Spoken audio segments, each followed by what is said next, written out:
Posted by u/C++ 2017.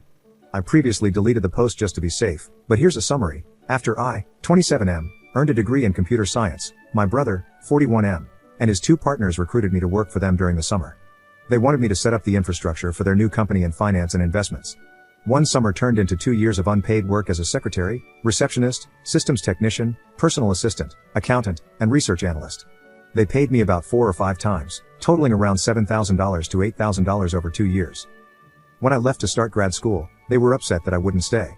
Later, when I finished grad school and included them on my resume, they lied to prospective employers about me. They denied that I had worked for them and claimed I was trying to use my brother's name to get ahead. They even accused me of visiting their office and sexually harassing female employees who didn't even exist. When I called them to confront them about it, they, including my brother, just laughed and said I was getting what I deserved. It was kind of like, that's what you get when you screw with us. My counselor, along with some other people from school, including my headhunter, helped me get a job. However, I had to sue my brother and his partners for slander and other issues. When they were served, my brother called to laugh about the lawsuit, but now they're scared. My brother has been using my dad to pressure me into dropping the lawsuit and sitting down with them to work something out. My dad dismissed the situation as just a little big brother bullying little brother nonsense and demanded that I drop the lawsuit. He and my mom even uninvited me from Thanksgiving at their house. My mom has mostly tried to stay out of it, but I could tell this has been really hard for her. There's very little to update legally regarding the lawsuit, but I had a laptop containing lists of clients that my brother and his partners stole from their previous employers before starting their company. I initially hesitated to turn those files over to my attorney because things are already bad enough for them. However, my girlfriend strongly disagreed. She thinks I should just let them face the consequences and crush them.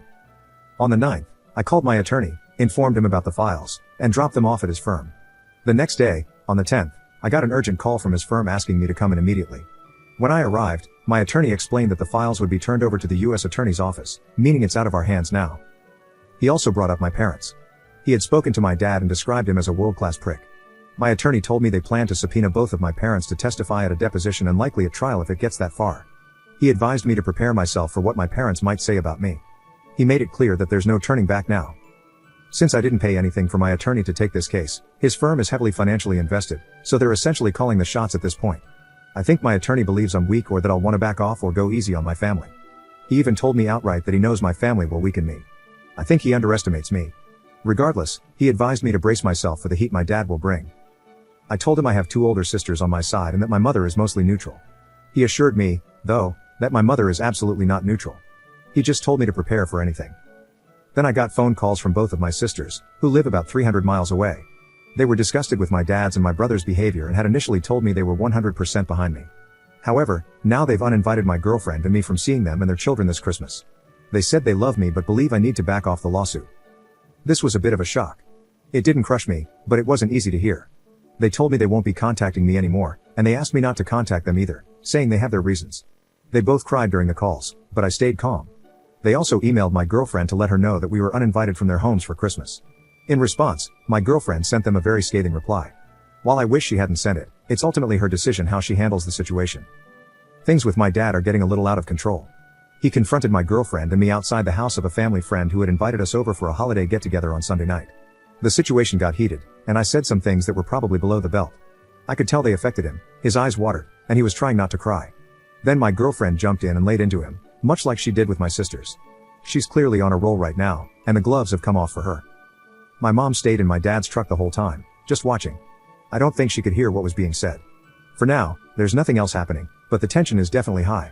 Oh, one other thing, my attorney told me that my brother and his partners have already closed their business. They went under. They've also filed some puzzling and contradictory responses to our lawsuit, which surprises me because my brother is usually smarter than that. Now they've changed attorneys and retained a reputable firm. The first thing their new attorneys did was ask what it would take to settle. My attorney says their new lawyers are smart and know it will be a bloodbath if this goes to court. I guess I'll just have to wait and see how it plays out. Some of you have commented from experience that the blowback from legal battles like this can tear families apart for decades. I can already see how that happens, and it probably will. Edit. Some of you have asked why my sisters changed their minds. I now know that my dad helped both of them buy their houses, and they still owe him a lot of money for that. My best guess is that he used that, and possibly other things, to coerce them into taking his side. Update 4.5 months later. Okay, let me begin by saying that I am not the original poster. I am his girlfriend. We live together, and I read the update post. My boyfriend is moving on and wasn't going to post a final update, so I asked if I could, and he said yes. Things have wrapped up. They signed a settlement agreement, and now it's up to the judge to approve it. The judge won't do that for another 2 weeks, but apparently, it's a formality. It's a sure thing he'll approve it, or so the attorneys say. As for the settlement, I can't really disclose much, but I can say that it's close to what my boyfriend was suing for in terms of the monetary figure. They had transferred their houses to their wives' names, which are in the process of being sold to pay off the settlement. The settlement included a written apology and complete admission of guilt from all 3 of the defendants. They also have to write apology letters and retractions to all the employers that refused to hire my boyfriend based on their slander against him. I think there were 4 companies in total. All 3 of them had their licenses revoked and will never work as financial advisors again in any state, apparently. They will also face a criminal investigation due to some forged signatures on some of the deals they made, which will likely lead to convictions but probably no jail time, according to the experts. Financially, they are beyond ruined, which is what I thought they deserved the whole time. I know my boyfriend regrets this whole thing, and I understand that.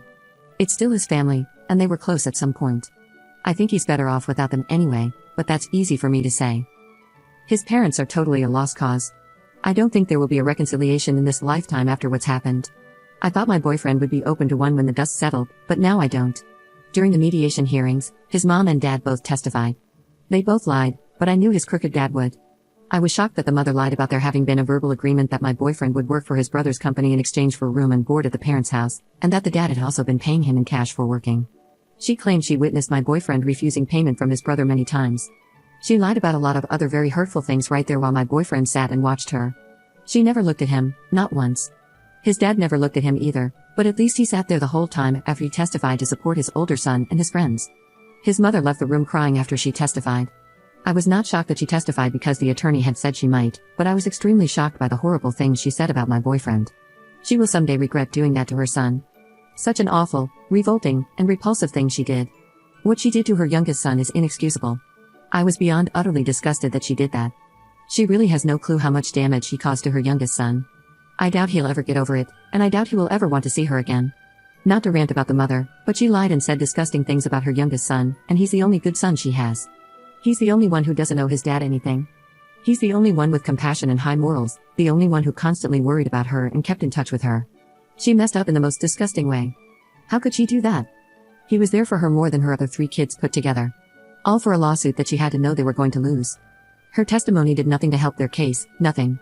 She testified for absolutely no reason. We sent Christmas gifts to my boyfriend's sisters and their daughters, and we received thank you cards in return. They haven't contacted my boyfriend since, but I have received a couple of hello emails from one of them.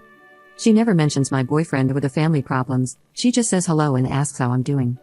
I just respond by saying we are both good and hope they are all doing well.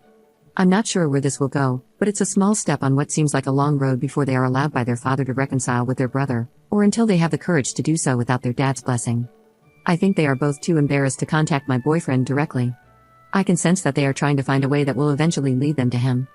I think they just need to contact him, but that's not my decision. I keep looking at this from my perspective. My family is really close, so it's hard to watch what's going on with his family. I just think, what the hell? Why do you do this to each other? But that's just how it is. Just to be clear, I knew very early on that my boyfriend's parents were toxic. I initially just wanted him to cut all ties with them. The way they sided with the older brother, knowing how he tried to destroy his own little brother's career, told me a lot. I wished back then that my boyfriend would just disown them, but I knew that was unrealistic at the time. I knew I was emotional, and I backed off when I saw how stressed my boyfriend was.